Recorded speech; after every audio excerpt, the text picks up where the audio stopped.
ABC នឹងដោះស្រាយខ្ញុំចេញឲ្យខ្ញុំមានកន្លែងរស់នៅពិតប្រាកដកុំឲ្យដើរផ្សងព្រេងនឹងថ្ងៃទាំងយប់អត់មានផ្ទះសម្បែងអញ្ចឹង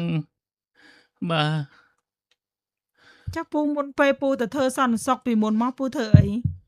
ពូទៅមុនធ្វើសន្តិសុខពូទៅធាក់សក្លោបាទរួចពីធាក់សក្លោមកមានម៉ូតូដល់ឥឡូវលក់អស់ហើយពូនៅម្នាក់ឯងម៉ងបាទហើយក៏ស្ម័គ្រចិត្តធ្វើសន្តិសុខទៅតែចង់និយាយពូអត់មានគ្រួសារមានអីទេ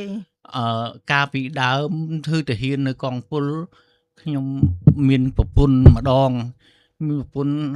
ហើយយកគ្នាបានមួយឆ្នាំលេងលះគ្នាបានកូនមួយ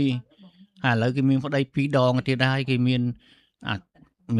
កូន4 5 6 7នាក់នៅហើយខ្ញុំ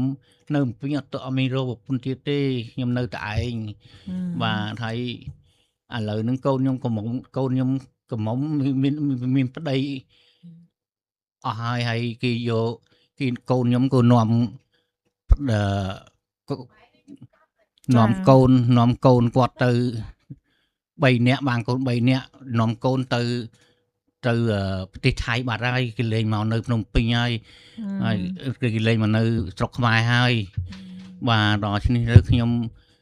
ក៏ឯកោហើយគេប្រពន្ធគឺគេយកប្តី2ដងទៀតហើយទៅរកអីទៀតខ្ញុំក៏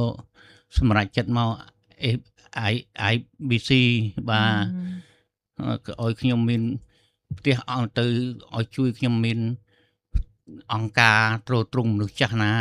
ឲ្យខ្ញុំបានជ្រកកោននៅកន្លែងនោះមានបាទផ្ទះសម្បែងនឹងណោផងតែប៉ុណ្្នឹងទេបងអាយុប្រហែលណាលោកពូអាយុ63ហើយខ្ញុំកើត63ទៀតនេះអត្តសញ្ញាណប័ណ្ណខ្ញុំមានចាអាយុ63ឆ្នាំហើយបាទអញ្ចឹងមកហ្នឹងមានបំណងចង់រកកន្លែងស្នាក់អាស្រ័យអញ្ចឹងកាលហ្នឹងនៅធ្វើសន្តិសុខនៅធ្វើកន្លែងណាស្នាក់កន្លែងហ្នឹងអញ្ចឹងទៅបាទយើងនៅវានៅកន្លែងណាស្នាក់កន្លែងហ្នឹងពីព្រោះយើងអត់មានយាមកន្លែងណាសុំគេយាម24ម៉ោងបើពេលយប់បានដេកទាំងផងដល់ខ្ញុំចាស់ទៅគឺថាអត់លះខ្លួនចេញបាទអញ្ចឹងខ្ញុំក៏ចេញគេបើកលុយឲ្យ 100000 ហើយថាបានដូច 100000 ហើយចាំថ្ងៃ5មកបើកសេះសតពី 100000 ហ្នឹងយកទៅទៀតទៅបាទអញ្ចឹងពូចូលធ្វើសន្តិសុខបានប៉ុន្មានឆ្នាំហើយយូរដែរបងអូនតាំងពីឆ្នាំអ៊ុនតាក់មកបាទខ្ញុំតស៊ូប៉ុន្តែអត់សល់ទេលុយចាយវាយម្នាក់ឯងចេះតែអស់ទៅបាទហើយ